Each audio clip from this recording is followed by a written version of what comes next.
नमस्कार मंडळी. आज अचानक ठरलाय अक्कलकोटला जाण्याचा बेत. श्रीनं गाडी स्वच्छ धुवून घेतली आणि इथं मी बनवून ठेवलाय स्वयंपाक, कारण आम्ही बाहेरचं खाणार नाही आहोत. ज्या वस्तू न्यायच्या आहेत त्या आम्ही पटकन डिक्कीमध्ये सगळ्या भरून घेतल्या. सासूबाईंनी लावलं कुलूप आणि आम्ही निघालो अक्कलकोटच्या दिशेने. गावात रस्त्याचं काम चालू आहे, त्यामुळं खडी अशी पसरलेली आहे आणि आम्ही आता पोहोचलोय वसगडेत.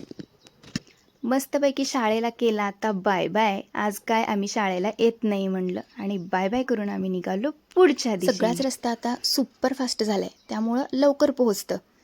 हे बघा, आमच्या भावानं कॉम्प्लेक्स बांधायला काढले आणि पुढं काढलेत गाळे. त्याचीसुद्धा पाहणी केली आणि पुढे आम्ही पोहोचलो सोलापूरमध्ये.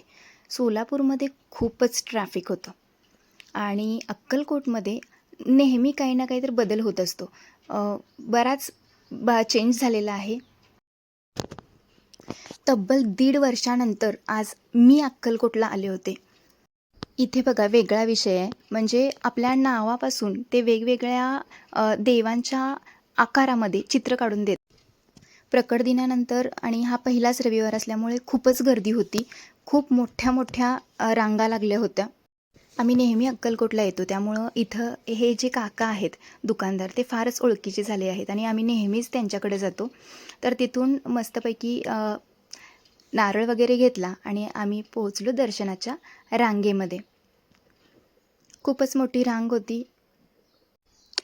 हल्ली खूपच गर्दी असते आणि खूप मोठ्या रांगा लागलेल्या असतात दर्शनासाठी. आम्ही पोहोचलो गाभाऱ्यामध्ये. गाभाऱ्यामध्ये गेल्यानंतर मनाला एक वेगळ्याच प्रकारची अनुभूती लाभते. मन एकदम शांत होऊन जातं. दर्शन झाल्यानंतर जेव्हा बाहेर पडतो, इतक्या सुंदर मूर्ती बाहेर बघायला मिळतात की पाहतच राहावं वाटतं स्वामींच्या मूर्तीकडे. फायनली आम्ही थोडासा प्रसाद घेतला आणि रसाचा आनंद घेतला. गाडीच्या पार्किंगकडे जात असताना हे सुंदर गाय आणि वासरू आपणाला पाहावयास मिळते. फायनली पोहोचलो गाडीच्या पार्किंगमध्ये आणि गाडीमध्ये बसून आम्ही निघालो पुढच्या स्थानाकडे. आता पुढे कुठे? तर बरेच दिवस आम्ही इंस्टाग्रामवरती 20 फुटाची स्वामींची मूर्ती पाहत होतो आणि यावेळी मी ठरवलं होतं घरातून निघताना की आपण तिथं जायचंच आणि शोधत गुगल मॅपवरून आम्ही निघालो. लक्ष्मीनारायण मंदिर असं कुठं तर पाहिलं होतं आणि मॅपमधून आम्ही निघालो. येतनाळ म्हणून गाव आहे, तिथं आम्ही जायचं ठरवलं. 7 किलोमीटर प्रवास करून आम्ही पोहोचलो स्वामींच्या सुंदर मूर्तीच्या इथे. खूप छान दर्शन झाले. मूर्तीला पाहून खूप आनंद झाला. पूर्ण ब्रह्म नारायण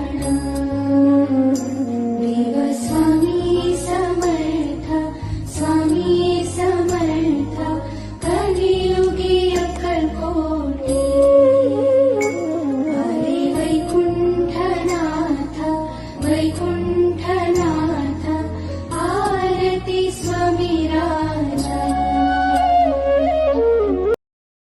आता लागली होती भूक आणि मस्तपैकी आंब्याची झाडे दिसली, त्याच्याच खाली आम्ही आमचा ठिय्या मांडला आणि घरातून आणलेला मस्त भोजनाचा आनंद घेतला. पोट भरून जेवण केलं आणि आराम करून आम्ही तिथून पुढे गावाकडे निघण्यासाठी निघालो.